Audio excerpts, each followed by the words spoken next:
Eu acho que todo mundo consegue ver esse mapa. Vocês conseguem ver que tem um mapa ali? Isso é basicamente o planeta Terra à noite. Pelo visto deve estar rolando uma festa boa nos Estados Unidos ali, né? Porque está tudo aceso.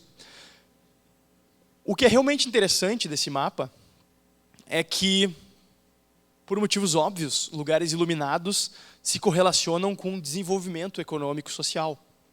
Ou seja, em lugares desenvolvidos se tem maior acesso à luz.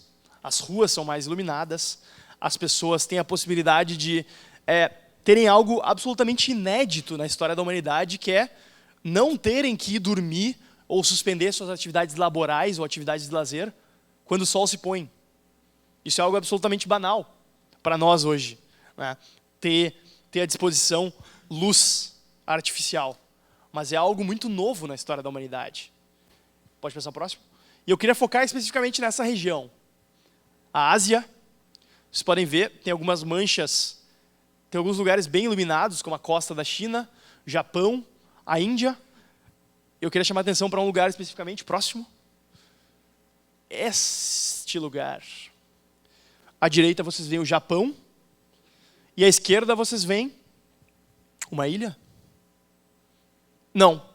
Vocês veem à esquerda a Península da Coreia, que é composta pela Coreia do Sul e pela Coreia do Norte. Esses países têm uma história muito interessante. Até 1944, eles eram o mesmo país, Coreia. Em 1945, com o fim da Segunda Guerra, os países se separaram. A Coreia do Norte, sob influência da União Soviética, se tornou socialista. A Coreia do Sul, sob a influência dos Estados Unidos, se tornou capitalista. E, enfim, logo em seguida, se deu uma guerra, extremamente penosa para ambos os lados, especialmente para o lado do Sul, onde a guerra foi travada em sua grande maioria. Então, em 1953, ao fim da guerra, tínhamos dois países em condições praticamente iguais, com a diferença de que a Coreia do Norte tinha um parque industrial um pouco mais desenvolvido. Então, enfim, se alguém saiu em condições mais favoráveis dessa guerra, foi a Coreia do Norte, que tinha uma maior industrialização e que não teve uma guerra absolutamente devastadora lutada na maioria do seu território. Pode passar o próximo? Isso faz 1953, estamos em 2014, né? Faz 61 anos. 61 anos. Me dá esses, eu odeio fazer contas durante palestras, assim, sempre tenho um medo mortal de sair. E depois eu viro um meme no Facebook e tal, tipo a Dilma, assim, que 13 tira 4, vira 7. Não, pelo amor de Deus. Enfim, esse é um quadro comparativo de alguns dados interessantes entre Coreia do Norte e Coreia do Sul. Esses dados são de 2011, mas eu acredito que a situação não deva ter se invertido muito radicalmente. População da Coreia do Sul, 48 milhões. Coreia do Norte, 25 milhões. O PIB, que aliás é de 2010, Coreia do Sul, quase 1,5 trilhão de dólares. E Coreia do Norte, 40 bilhões. Eu acho que 40 bilhões deve ser o valor aproximado do PIB de Porto Alegre, se não estou enganado. Enfim, a Coreia do Sul tem o 13º maior PIB do mundo e a Coreia do Norte o 98º. Renda per capita, Coreia do Sul 30 mil e Coreia do Norte 1.800. IDH, Coreia do Sul 0,877 em 12º lugar e Coreia do Norte 0,766 em 75º lugar. Um dado bastante interessante e bastante revelador sobre o nível de alimentação em ambos os países. Lembrem-se que se trata do mesmo povo, exatamente a mesma etnia. Enfim, inclusive muitas famílias foram separadas por essa divisão artificial política que se deu no ano de 1945. A altura média da Coreia do Sul dos homens, 1,59, das mulheres, 1,59 e dos homens, 1,72. Na Coreia do Norte, mulheres, 1,54 e na Coreia do Norte, e homens, 1,65. Lembrem-se mesmo povo, mesma etnia, mesma cultura, níveis de desenvolvimento praticamente similares à época da separação. Em ciências sociais é sempre complicado de se fazer pesquisas de laboratório, basicamente porque quando se trata com elementos humanos, é virtualmente impossível se fazer experimentos controlados. Então, o mais próximo que a gente tem de se fazer experimentos com estudos institucionais é a Coreia do Norte. Justamente para buscar entender o que causa essa grande questão que tem colocado um ponto de interrogação na cabeça de todo bom economista, que é a razão fundamental da economia, né? Porque a economia trata de bem-estar. Muita gente que é de fora da economia acha, a economia é dinheiro. Quando eu falei para minha avó que eu ia estudar economia, ela falou, vai aprender a fazer dinheiro, então vai ficar rico. Né, Henrique? Teus parentes devem ter ficado felizes aí quando tu falou que ia fazer economia, né? Mas a economia é bem-estar, é a alocação de recursos escassos para necessidades ilimitadas. E é justamente por isso que a gente precisa ter esse debate sobre quais são as instituições que permitem que o problema econômico fundamental seja enfrentado de maneira mais clara e objetiva. E aqui a gente tem, de maneira gritante, a importância das instituições. De um lado, a gente tem como produto, enfim, algumas grandes empresas, algumas das empresas mais inovadoras do planeta.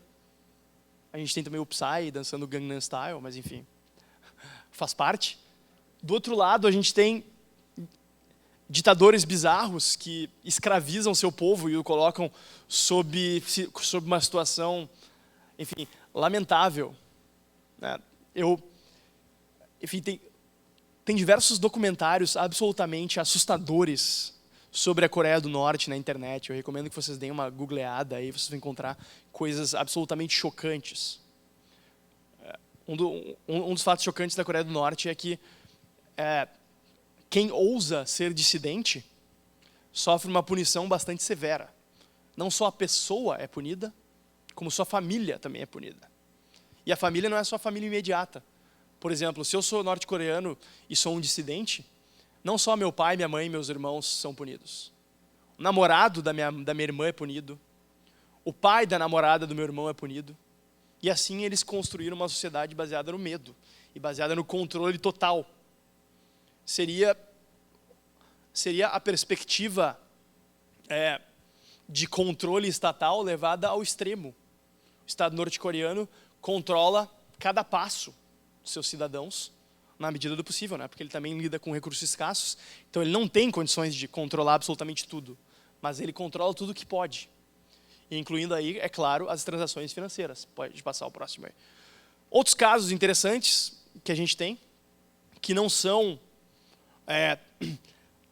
tão claros quanto Coreia do Norte e Coreia do Sul, são a Alemanha Ocidental e a Alemanha Oriental, que foram divididas pelo Muro de Berlim durante muito tempo. Hoje, ainda mais de 20 anos depois da reunificação da Alemanha, se tem diferenças muito grandes de desenvolvimento entre a Alemanha Oriental e a Ocidental. A própria Berlim Oriental...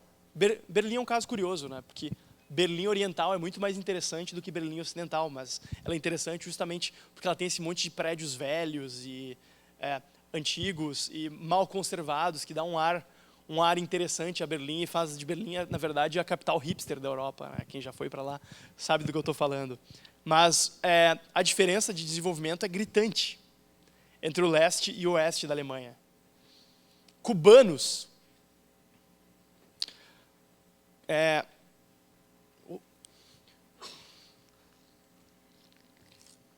A diferença de remuneração de cubanos em Miami e em Cuba, a diferença de produtividade do trabalho, a diferença de renda, a diferença de, enfim, algo bastante claro quando a gente vê dois padrões institucionais fazendo fronteira um com o outro e, enfim, a gente tentar entender qual desses é, digamos, superior ao outro. Claro que, enfim, amigos antropólogos provavelmente se chocariam com essa noção, Mas eu acho que hoje a gente pode debater esse tipo de coisa com clareza e dizer que algumas instituições são, sim, superiores a outras, produzem resultados superiores que expandem o bem-estar humano, expandem a liberdade humana e deixam a vida humana melhor. E é muito fácil de a gente fazer essa comparação ao analisar de qual lugar as pessoas fogem para qual lugar. Pensem sempre nisso. Quando vocês estiverem em dois países que são fronteiriços, analisem qual país tem um fluxo migratório maior para o outro. Atualmente, por exemplo, enfim, aqui na América do Sul a gente tem vários exemplos.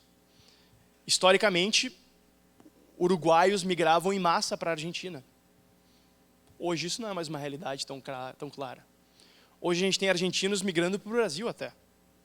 E brasileiros migrando para os Estados Unidos. E até americanos migrando para a Europa. Mas Cuba e Estados Unidos é um caso muito claro nesse sentido. Eu nunca ouvi nenhum relato de algum americano querendo imigrar para Cuba. Vocês já ouviram?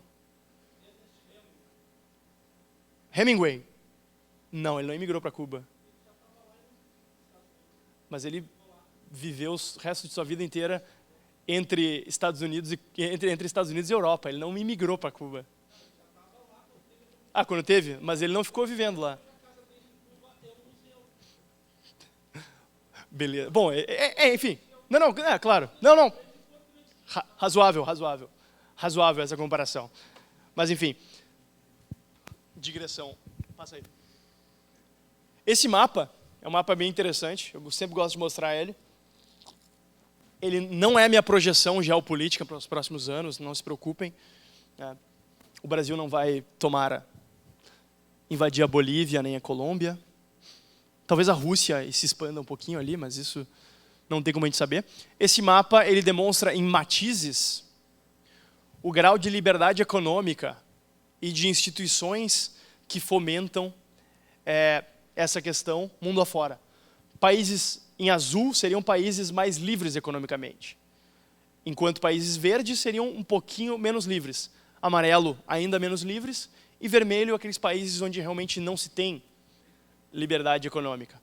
Cuba e Coreia do Norte não estão sequer coloridos, porque são países onde a liberdade econômica é praticamente inexistente. Consequentemente, quem fez esse índice considerou que não se tinha informações minimamente aceitáveis para buscar dados sobre a liberdade econômica nesses países. Mas a gente consegue perceber algumas coisas, né?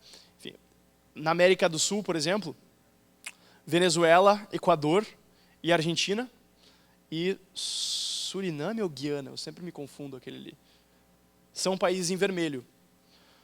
Brasil, Bolívia, Colômbia em amarelo, Uruguai em verde e Chile e Peru em azul. Pode passar a próxima aí. E esse índice, aquele mapa anterior, ele é resultado do Índice de Liberdade Econômica produzido anualmente pelo Fraser Institute, que é uma instituição canadense que faz esse tipo de pesquisa. Ele mede basicamente, nos países mundo afora, qual o tamanho do Estado e o nível de tributação que existe, como é que as instituições do país se relacionam com o direito de propriedade e qual o grau de desenvolvimento do Estado de Direito, ou seja, se o direito de propriedade é protegido, se os contratos são cumpridos, se a propriedade pode ser transacionada de maneira mais livre ou menos livre. São tudo coisas que contam nessa pontuação. Estabilidade monetária, né? Se o governo manipula o valor da moeda ou não. Que, enfim, o pessoal da economia sabe muito bem que a moeda nada mais é do que uma commodity, um meio de troca, que os governos muitas vezes manipulam o valor. Se o governo imprime muita moeda, ele diminui seu valor de transação. Se ele encurta a oferta de moeda, ele aumenta o seu valor. O que importa, portanto, para esse índice é quão estável é a moeda, né? Sem grandes flutuações. Regulação sobre comércio e tarifas, ou seja, quão abertas são as fronteiras do país, se a gente não tem um sistema tributário que tome muito daquilo que é produzido na sociedade, também é importante. Regulação sobre negócios, mercado de trabalho e mercado de capitais. Próximo aí. Aqui a gente tem a lista dos 20 países mais livres. Eu, obviamente, não vou ler um por um, mas em primeiro lugar está Hong Kong e Singapura. Hong Kong foi historicamente um protetorado britânico, hoje é parte da China. Desnecessário dizer que mais pessoas da China chamada Mainland, tentam migrar para Hong Kong do que o contrário. Mas aqui a gente tem alguns exemplos interessantes. Nem todos os países dessa lista, de 20 países mais livres economicamente, são países ricos ou desenvolvidos. A gente tem ali, por exemplo, Ilhas Maurício, a gente tem o Chile, a gente tem a Jordânia, Chipre, Estônia. Não são países ricos, mas são países em franco desenvolvimento. Pode passar o próximo? O próximo são dos 20 países menos livres economicamente. E é aí que a gente vê a grande diferença. Ali embaixo, Venezuela, em último lugar desse ranking. Como eu disse, Cuba e Coreia do Norte não estão no ranking pela completa impossibilidade de se obter dados sobre a liberdade econômica nesses países. Mianmar segue de perto, que é tido como o segundo regime mais fechado do mundo. Economicamente, a Venezuela perde para Mianmar, inclusive. A gente tem ali também a Argentina, Equador e uma série de países africanos, que nos leva já a uma ideia, né, sobre o impacto, justamente, do nível de qualidade institucional desses países no desenvolvimento dos mesmos. O que a gente vê aqui são somente países extremamente pobres ou países que tinham um certo nível de desenvolvimento humano e social e econômico, que estão no que se chama de regresso institucional e econômico. Acho que a Argentina provavelmente é o caso mais evidente. Na França, no início do século XX, havia uma expressão que dizia rico como um argentino. Tamanha a riqueza e a opulência da economia argentina. Eles passaram por uma série de desastres econômicos ao longo do século XX. Eles são provavelmente o único país na história a ter atingido um nível de desenvolvimento econômico e ter regredido à posição de país subdesenvolvido. O que denota justamente a importância de se ter instituições. Não é somente ficar rico. A Argentina é tipo aquele jogador de futebol que ficou muito rico aos 18 anos e ficou deslumbrado e se machucou e não teve como dar seguimento na sua carreira e ficou muito rico por um tempo sentado em cima do dinheiro e não soube cuidar do dinheiro que tinha acumulado, não soube o que fazer com ele. Daí o que ele fez? Ele contratou um empresário muito esperto que passou a perna nele e tomou todo o dinheiro dele e o colocou para trabalhar para ele, aparecendo em festa e coisas do tipo, e daí no final ele dá uma esmolinha para ele e fica com todo o dinheiro. Isso é basicamente o que aconteceu com a Argentina. O governo da Argentina, seguido dos governos corruptos e com perspectivas altamente estatistas e intervencionistas da economia, acabaram com a economia e o desenvolvimento social argentino. Estão acabando, na verdade. Né? Passa a próxima. E o Brasil onde é que está? O Brasil está ali, 102. O Brasil está mais perto do time de baixo do que do time de cima, como vocês podem ver. A gente está ali pertinho da Rússia, do Quirguistão, aliás, empatados com o Quirguistão, pertinho da Bolívia, Madagascar, Haiti, só país gente boa. Passa a próxima. Isso, a gente vê um impacto muito grande naquilo que, segundo aquele ciclo que eu mostrei no início lá, que foi intuído pelo Adam Smith, tem um impacto fundamental no crescimento da riqueza geral da nação, do crescimento do bolo, efetivamente, que é o aumento da produtividade. Olha ali o Brasil em penúltimo, na média de crescimento da produtividade total da economia de 1990 a 2008. A gente tem a China liderando lá, a Índia, Singapura, Tailândia, enfim, e vários países ricos até, como o Japão, por exemplo, que já era um país rico, bem mais rico que o Brasil, que falar da Alemanha, que está inclusive homenageada aqui pelo visto, né? Enfim. países que já eram bastante ricos e ainda assim mantiveram um nível de crescimento da produtividade muito maior do que o Brasil. Isso é muito curioso, como o Brasil conseguiu ter um aumento tão pífio da produtividade do trabalho. Mas o fato é que, em alguns momentos, durante a década de 80, inclusive, teve diminuição na produtividade do trabalho no Brasil. Em boa parte devido à inflação. Chamada década perdida. Pode passar a próxima. Mas não foi só durante a década de 80, olha só. O Brasil vem tendo uma performance bastante aquém de outros países em desenvolvimento e mesmo da média global. Década de 80, ok. Foi, enfim, chamada década perdida, né? Foi um show de horrores. Para mim não foi tão perdida, porque foi a década que eu nasci, né? Mas eu lembro de, enfim, receber do meu voo uma nota de 500 mil cruzados, ou cruzeiros, ou cruzados novos, ou cruzeiros reais, enfim, eu não lembro exatamente o que era. Mas eu lembro de receber aquilo e pensar, é muito dinheiro. Daí eu fui pro armazém e dava para comprar um frutari de limão, e olha lá. Esse era o tipo de coisa que acontecia no período da hiperinflação, que foi prevalente no Brasil na década de 80 e até início da década de 90. Quando houve algumas modificações institucionais no Brasil, e até agora, 0,6%. Enquanto a China está 7,3%, Índia 3,2%, e o Chile, que já é um país com uma renda per capita maior que a nossa, ou seja, teoricamente, teria menos oportunidades de crescimento proporcional, como é o caso da China. Por exemplo, a China e a Índia são países ainda muito pobres. A China, em termos de PIB per capita, se assemelha no Brasil hoje ao PIB per capita de Alagoas. Para quem já foi para lá, é um estado realmente muito pobre. Muito pobre. E a China cresce muito, em parte por causa disso, porque a base dela é ainda muito baixa. Ela tem muito do que se chama na economia de low-hanging fruits.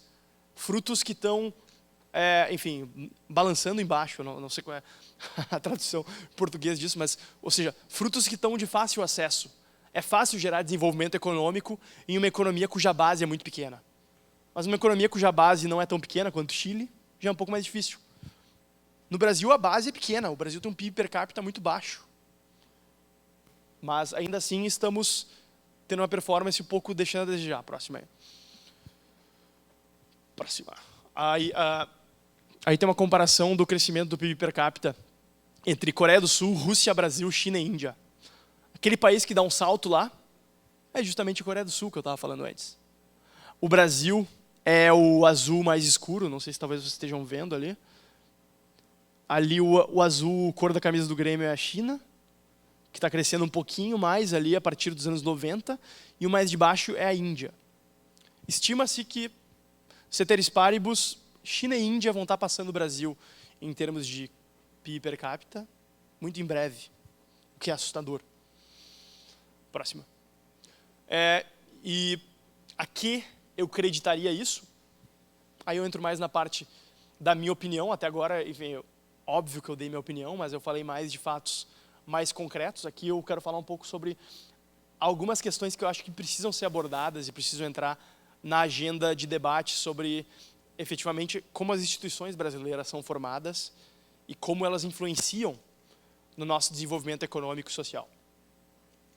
Pode passar próximo? Eu estou muito acostumado em palestrar com passador de slides, eu perdi o meu, então essa dinâmica é muito, muito estranha para mim. Enfim, primeiro passo, fundamental. Enfim, eu não vim aqui para ficar contemporizando nem nada, mas a gente precisa urgentemente diminuir o tamanho do Estado no Brasil.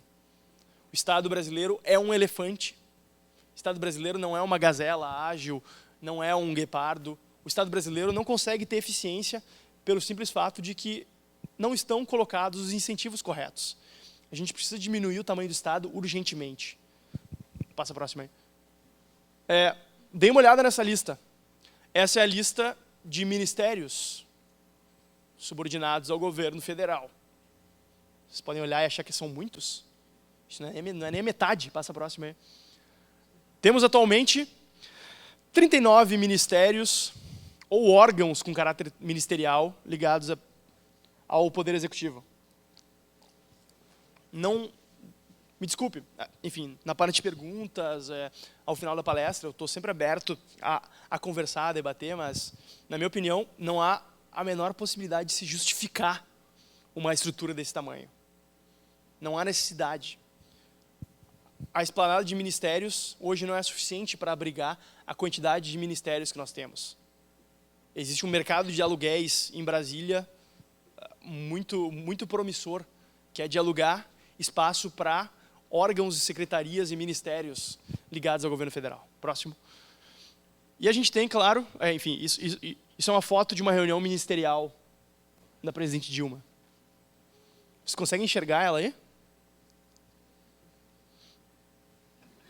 Enfim, se eu participasse de um debate, eu provavelmente perguntaria para a presidente Dilma, cite o nome, pasta e partido de cada um dos seus ministros.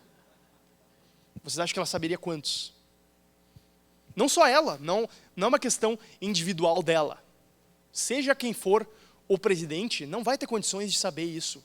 Nenhuma empresa, especialmente que dizer de empresa, nenhuma empresa bem-sucedida tem 39 subgerências que estão ligadas diretamente ao CEO da empresa. Isso é humanamente impossível você ter controle disso. Pode passar a próxima? Enfim, eu não vou emitir grandes juízos sobre a capacidade gerencial da presidente Dilma, que tem um passado empresarial interessante na cidade de Porto Alegre, onde ela geria uma lojinha de R$ 1,99. Eu não vou emitir grandes juízos a respeito disso, em respeito à legislação eleitoral que pode... Propaganda política, cara. Isso aí tá feio o negócio. O quê? Tá feio o negócio. Vocês estão fazendo propaganda política, cara. Eu estou fazendo propaganda política? Propaganda política, cara.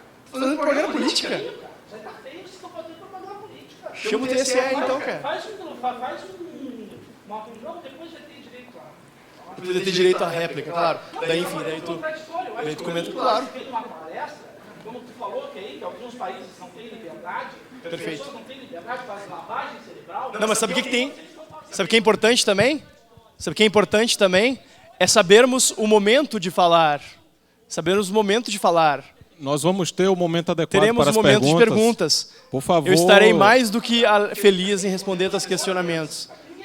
Mas eu... Vir o diretório acadêmico fazer propaganda política? Cara, eu queria te Uma pedir um questão de pouquinho mais de respeito, respeito. só pedir aqui, por favor, Fábio Osterman. Uma questão Eu de estou respeito. expondo o ponto de vista. Quem não quiser, Depois por a gente favor, está pode livre. dialogar. Mas, por favor, no momento da pergunta, eu me comprometo, você vai ser o primeiro a perguntar. Sim? É vocês acharem que eu sou burro.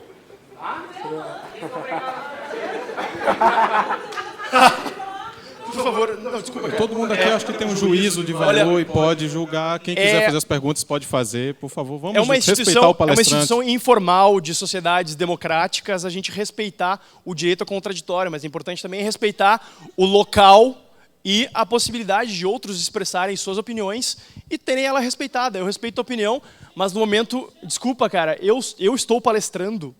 Tu foste convidado a palestrar na Semana Acadêmica da Economia da FURG? Então, por favor, eu fui... Mas existiriam muito mais pessoas. Vamos seguir, então. O governo federal tem hoje, Tu é mal educado mesmo, né, cara? sob sua gerência, pelo menos 675 empresas. ênfase no pelo menos. Vocês sabem por que ênfase no pelo menos? Porque nem o Ministério do Planejamento, nem a Secretaria do Tesouro, nem ninguém sabe exatamente quantas empresas tem. Isso foi um levantamento realizado pela revista Época, em 2012, e chegou a essa conclusão. Próximo. O meu exemplo preferido é essa. É uma fábrica de preservativos criada no Acre para dar uma destinação local à produção de látex.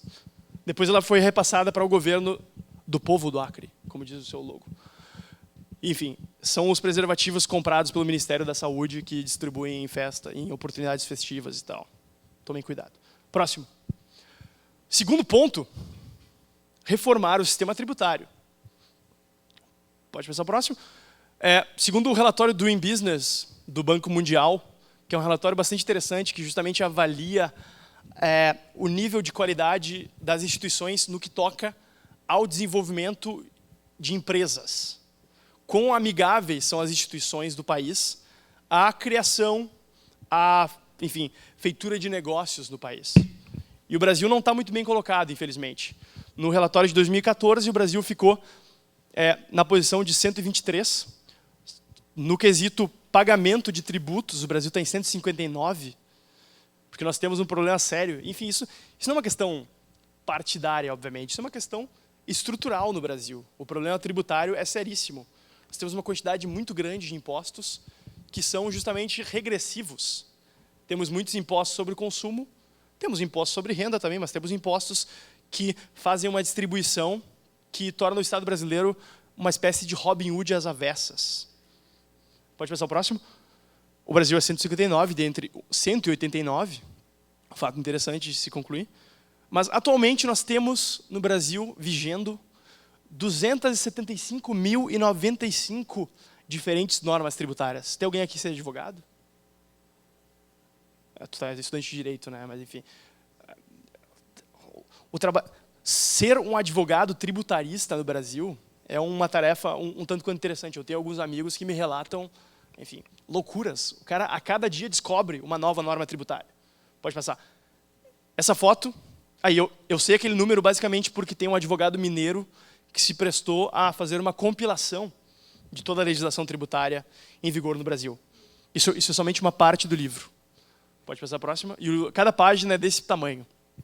Vou passar um pouquinho mais rápido justamente para a gente ter uma oportunidade melhor para debate depois. Terceiro ponto, que eu acho que é importantíssimo e que deve vir depois daqueles dois primeiros, é se remover barreiras ao empreendedorismo. Próxima. Voltando ao relatório do Doing Business, que esse é o ponto, justamente o ponto geral em que esse relatório se foca, no desenvolvimento de negócios, o Brasil ranqueia bastante mal. E esse relatório, é claro que ele faz uma tábula rasa de todas as formas de negócio, seja pequena empresa, seja microempresa, grande empresa. Ele faz uma média entre a situação enfrentada por essas empresas Brasil afora. Então ele é bastante interessante. Inclusive, diversas empresas mundo afora se utilizam dele para recomendar investimentos. Enfim, para mim parece um tanto quanto claro que, como empresário, eu optaria por investir mais em um país mais amigável do que em um país menos amigável à abertura e desenvolvimento de negócios. E, enfim, acho que aqui, imagino que ninguém aqui deve acreditar que é o governo que realmente cria empregos e cria riqueza, né? Quem cria riqueza são empreendedores no mercado, visando a proporcionar melhores bens e serviços para seus consumidores. E se a gente cria barreiras a esse processo dinâmico de criação de riqueza, a gente está empobrecendo a população, ou ao menos impedindo que ela enriqueça. Próximo. Quarto e último ponto, claro que não é essa lista não é exaustiva, são só 4 pontos preliminares. Abrir fronteiras. O Brasil atualmente, apesar de sua imensidão, é somente o 22º maior exportador e 22º maior importador do mundo. Pode passar a próxima, aqui é a lista completa, enfim, não vou abordar. Enfim, o Brasil é reconhecido mundo afora como um dos países mais protecionistas do mundo e, dentre as grandes economias, o país mais protecionista. Ali, uma notícia. O Brasil é o número 1 em medidas protecionistas, segundo a OMC.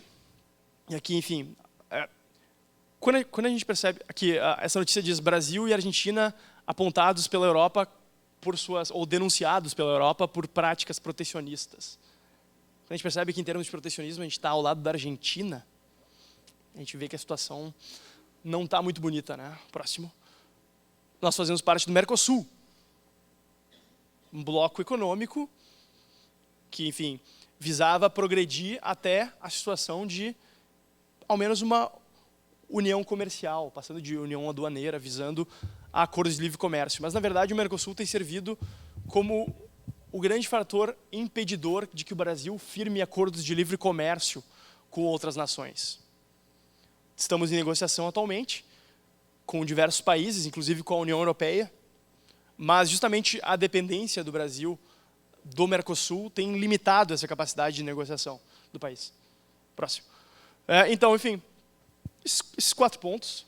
Eu adicionaria um bônus, que seria parar de gastar dinheiro em bens privados como se fossem bens públicos. O pessoal da economia sabe muito bem essa diferença entre o que são bens privados e o que são bens públicos. Infelizmente, essa noção é muito ausente no debate político brasileiro. As pessoas confundem isso a toda hora. Bem público seria aquilo que se reconhece uma necessidade de ser prestado pelo Estado, pelo fato de ser oferecido de forma não rival e não divisível. Bem privado seria aquilo que se consegue dividir. Por exemplo, comida não é um bem público e não deve ser prestado pelo Estado, e não é no Brasil, infelizmente, porque senão, enfim, provavelmente faltaria comida, pelo fato de que a gente consegue dividir quanta comida vai para uma pessoa, quanta comida vai para outra, e o uso de uma pessoa, o consumo de uma pessoa por um saco de arroz não exclui o consumo de outra, porque a economia não é um jogo de soma zero. Sempre importante ressaltar isso. Não é o fato de existirem ricos que façam que existam pobres. É o fato de existirem poucos ricos que façam que existam pobres. O problema, efetivamente, não é a desigualdade, que se tornou uma espécie de fetiche no nosso país, mas sim a ausência de riqueza. E a gente precisa focar, efetivamente, em buscar entender o que impede a criação de riqueza e o que fomenta a criação de riqueza. Pode passar o próximo? Enfim, para que a gente possa mudar um pouquinho de situação e chegar mais próximo daqueles outros países e não desses. Aí é uma série de correlações entre indicativos econômicos e sociais com justamente o índice de liberdade econômica. Aqui está dividido entre os 4 quartis do índice. À esquerda vai ser sempre os países mais livres, depois o segundo mais livres, depois terceiro os mais livres e por último os menos livres. Aqui é crescimento de PIB per capita. Muita gente fala que, enfim, alguns países podem se dar o luxo de serem mais livres economicamente porque eles já são ricos, então eles não precisam ter um Estado interventor. Mas, enfim, o que se percebe é que países mais livres economicamente conseguem crescer mais. Então, isso acaba servindo especialmente para países que não são tão ricos. Se fala muito de desigualdade, que eu estava falando antes. Mas a renda dos 10% mais pobres em países com mais liberdade econômica é sensivelmente mais alta do que nos países com menos liberdade econômica. Lá batendo nos $10 mil por ano, nos de mais liberdade econômica. Próximo. E a participação na renda total do país, dos 10% mais pobres, também é maior nos países de maior liberdade econômica do que nos países de menor liberdade econômica. Então a desigualdade não aumenta necessariamente com maior liberdade econômica. O gozo de direitos políticos é, enfim, uma realidade um tanto quanto óbvia aqui nesse gráfico. Só para esclarecer, a pontuação é regressiva. Quanto menor é a pontuação, maior é a qualidade de direitos políticos dentro do país. Isso é de um relatório feito anualmente pela Freedom House. Próximo. Direitos civis também, um outro relatório feito pela Freedom House, que mostra exatamente a mesma relação. Países com maior grau de liberdade econômica têm maior liberdade civis, têm maior liberdade de imprensa, têm maior liberdade de expressão. Basicamente porque, enfim, em lugares onde o governo domina uma porção maior, tem uma maior abrangência sobre a sociedade, a gente não tem uma possibilidade de ter esses direitos civis exercidos de maneira tão plena. Imagine uma situação onde, por exemplo, o governo é proprietário de todos os ginásios, todas as salas, todos os locais possíveis para se fazer assembleias. E proprietário também de todas as jornais, todas as fábricas de papel. Não há possibilidade de divergências nesses locais. Próxima. Corrupção e liberdade econômica. Os países mais livres economicamente têm um nível menor de corrupção de acordo com o nível com o ranking elaborado pela Transparência Internacional. Isso decorre basicamente do fato de que quanto maior é a intrusão do Estado na economia, quanto mais recursos o Estado tem sob seu controle, maiores são as possibilidades de se ter corrupção. No Brasil isso fica um tanto quanto claro. Vocês acham que tem mais corrupção naquelas 675 empresas estatais ou em empresas privadas? Mas alguém vai falar, mas tem corrupção na empresa privada também. Claro que tem, óbvio que tem. Mas a diferença fundamental é a seguinte, quando a gente tem corrupção em empresa estatal, quem paga por essa corrupção somos todos nós. Quando se tem corrupção em empresa privada, quem paga é o dono da empresa, são os acionistas da empresa. E é justamente por isso que se tem um incentivo lá dentro para se coibir casos de corrupção, não para passar a mão na cabeça. Próxima. Nível de alfabetização. A barra vermelha são mulheres e a barra amarela são homens. Um dos países mais livres economicamente se tem maiores níveis de alfabetização, algo que toca sensivelmente mais as mulheres. Próximo. Expectativa de vida. Enfim, estou chovendo no molhado aqui, né? Próxima. Para fins de encerramento, enfim, só para fazer essa provocação a vocês de o que se pode fazer com as nossas instituições, né? Eu gosto muito dessa frase desse político gaúcho do final do século XVIII, final do século XIX, início do século XX, Joaquim Francisco de Assis Brasil. Certamente deve ter alguma rua ou avenida Assis Brasil aqui em Rio Grande, tem em praticamente todas as cidades do Rio Grande do Sul.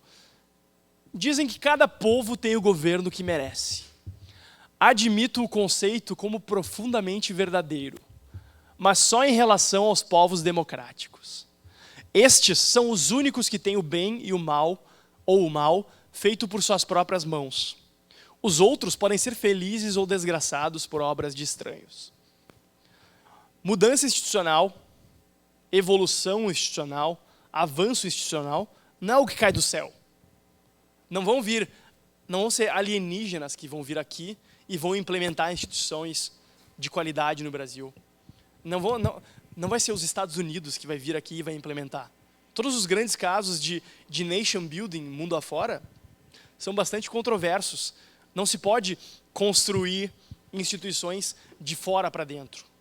O que realmente funciona é se criar uma cultura que esteja aberta a mudanças institucionais e, com isso, educar pessoas para aceitarem certos pressupostos que hoje construíram as nações desenvolvidas e destruíram as nações subdesenvolvidas. Enfim, por isso que eu gosto muito dessa frase, que fala que em países democráticos a gente pode ser feliz ou desgraçado por nossa própria obra. Muito obrigado e fico aberto a perguntas.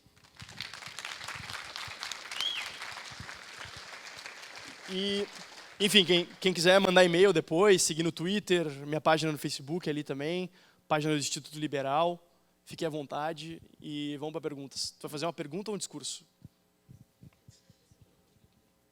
Vai lá. Só pedir aí para o... Vamos ter um pouquinho de que vai fazer a pergunta, senso. fazer um exame de consciência devido ao tempo, fazer uma pergunta o mais resumida possível, mais breve, para que a resposta seja breve também. Que são 15 proceder 12, com o né? sorteio dos livros também.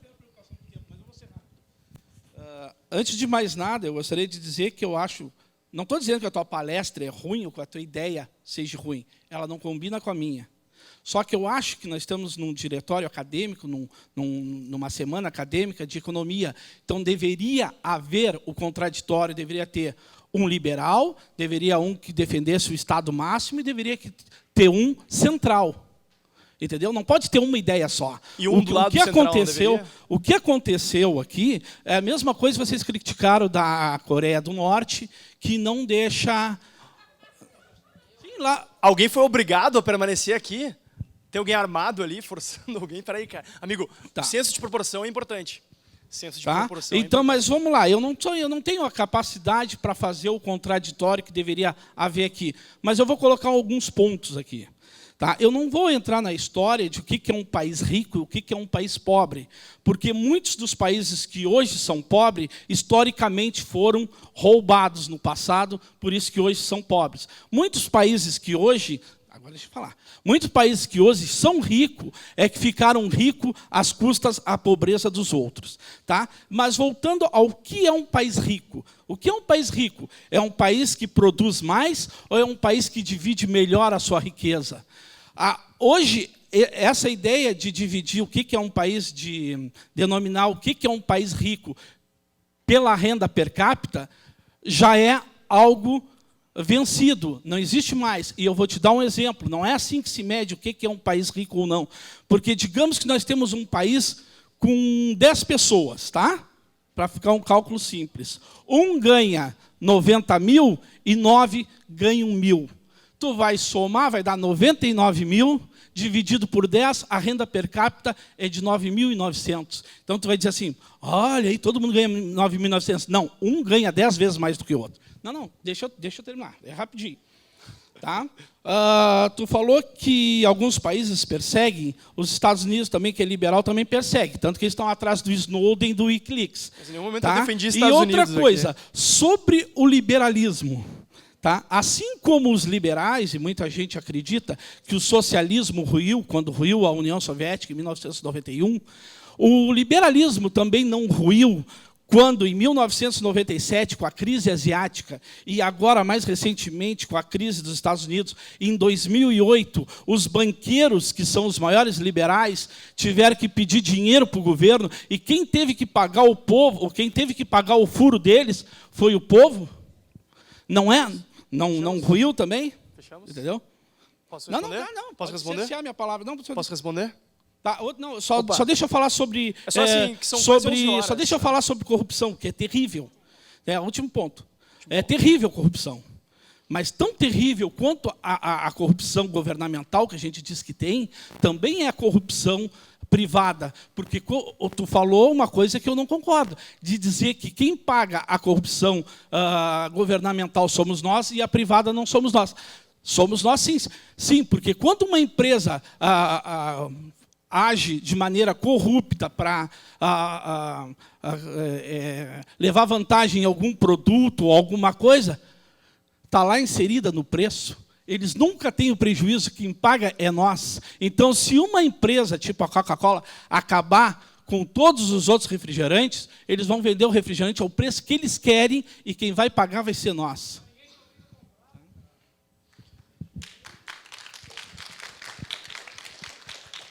São tantos pontos, deixa eu ver se eu consigo ordenar uma resposta. Primeiro, vamos começar por último, né? Corrupção privada e corrupção estatal. Esse caso que tu citaste de Coca-Cola, por exemplo, dominando o mercado, isso não é um caso de corrupção, seria um caso de competição predatória ou colusão, ou alguma coisa que não necessariamente seria corrupção. Eu não sei se talvez... enfim, eu acho um pouco equivocado. Mas outros pontos. A atenção... Tu é estudante de ciências sociais? De economia mesmo. Tá, ok. A questão entre igualdade e crescimento econômico. Me surpreende um pouco. Como eu estava falando, eu acho que existe uma espécie de fetiche sobre desigualdade social que acaba fazendo com que algumas pessoas prefiram que, digamos assim, as duas partes, a mais rica e a mais pobre, estejam aqui, acabam preferindo essa situação do que uma situação em que, por exemplo, a mais pobre esteja aqui e a mais rica aqui. Sinceramente, eu não me preocupo em quanto o Jorge Paulo Lemann ganha. Eu não me preocupo com quanto o Eike Batista, ou o filho dele, ganha. Eu não sou invejoso. Eu quero, na verdade, que os pobres ganhem mais. Claro que me importa, por isso que eu defendo uma diminuição da capacidade do Estado de gerar vencedores. É isso que o governo brasileiro, não só hoje, vem fazendo faz anos. Aliás, desde o início, vem escolhendo vencedores e perdedores. Isso é algo intrinsecamente equivocado. A gente precisa deixar que o processo de mercado funcione de maneira mais livre, para que sejam recompensados aqueles que demonstram ter maior capacidade em servir aos seus consumidores. E não aqueles que têm mais capacidade em se articular junto com o partido político A ou o partido político B. E é isso que acontece em um país dominado pelo Estado. E é isso que não acontece em países onde se tem mais liberdade econômica. Tu citaste os Estados Unidos não era exemplo nenhum de liberalismo e de liberdade econômica. Foi um país, sim, que foi fundado nos princípios da liberdade, mas hoje não é mais. No próprio ranking... Cara, mas isso aí é uma coisa que tu discute com o pessoal do diretório, não comigo. Eu não sou estudante de economia da FURG, eu fui convidado e aceitei o convite para vir aqui. Tu não pode me imputar isso, ou tu não pode imputar aos liberais. Eu acho que tu precisa ter um pouquinho mais de senso de proporção. Isso eu acho que está te faltando. E senso de, talvez até, própria convivência.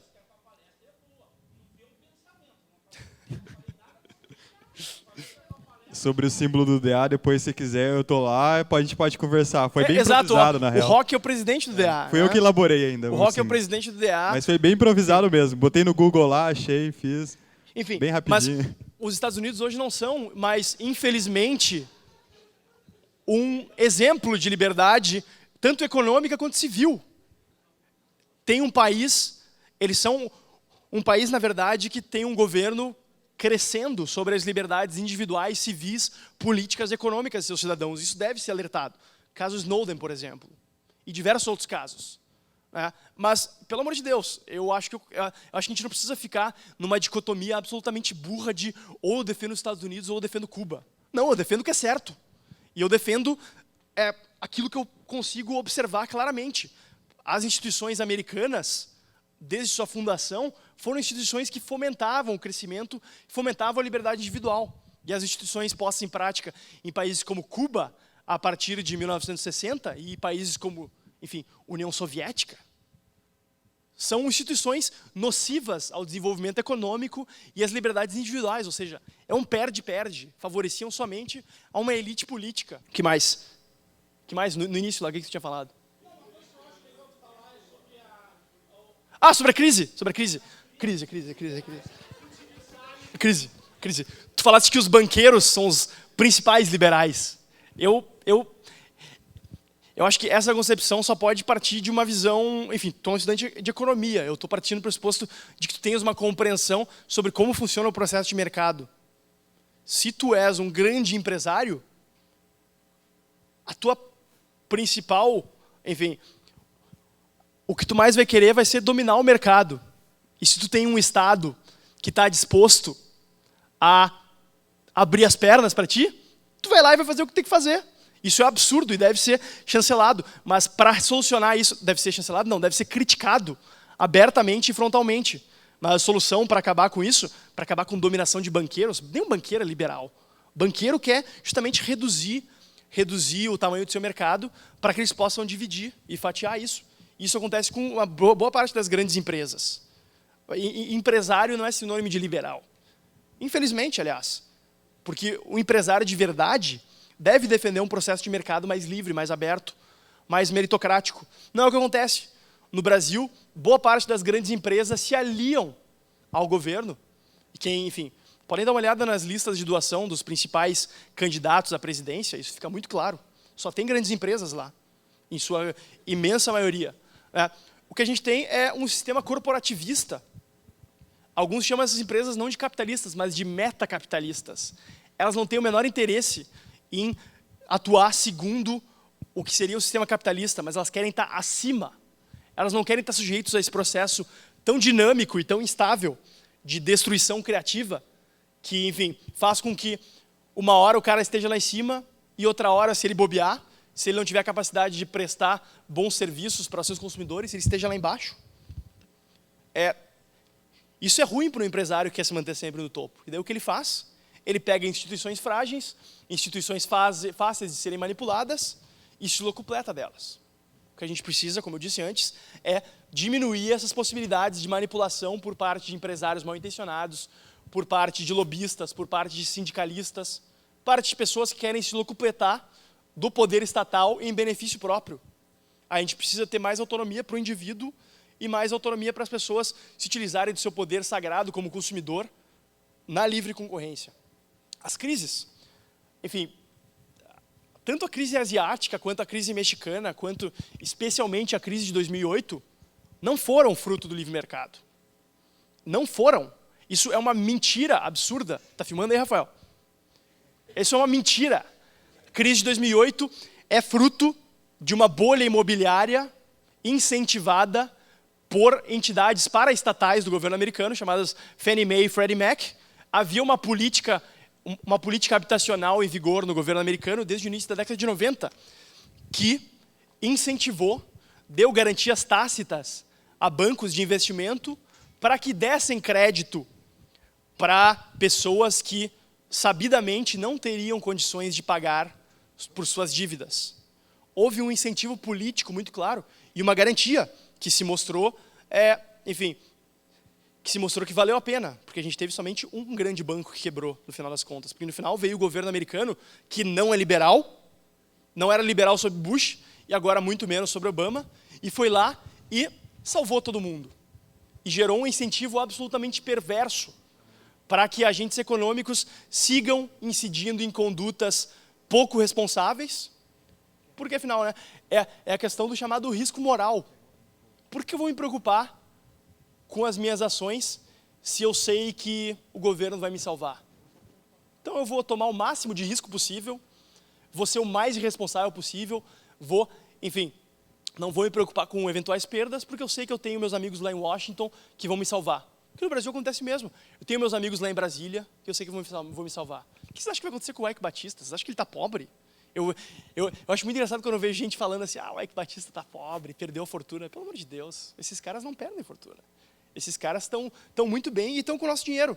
O Eike Batista foi construído pelo BNDES, que é o Banco Nacional de Desenvolvimento Econômico e Social.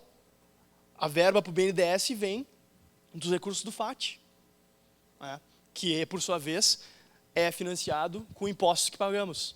Então, a gente precisa ter muito cuidado ao fazer esse tipo de ilação. Assim. A corrupção ela é causada, enfim, aquela correlação entre liberdade econômica e corrupção é fortíssima. Não é por acaso. Quanto maior a quantidade de recursos nas mãos do Estado, maior a corrupção. Uma próxima pergunta aí.